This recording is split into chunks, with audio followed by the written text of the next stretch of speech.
April 14 அண்ணல் அம்பேத்கர் அவர்களுடைய பிறந்த நாள். அன்னைக்குதான் நம்ம ஒட்டுமொத்த இந்தியர்களுக்குமான ஜனநாயக உரிமைகள் பிறந்த தினம். பிறப்பால் நாம் அனைவரும் சமம்.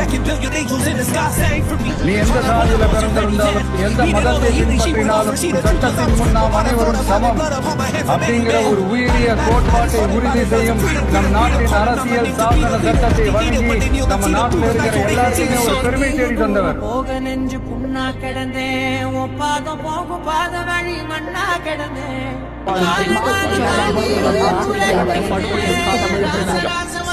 உலகெல்லாம்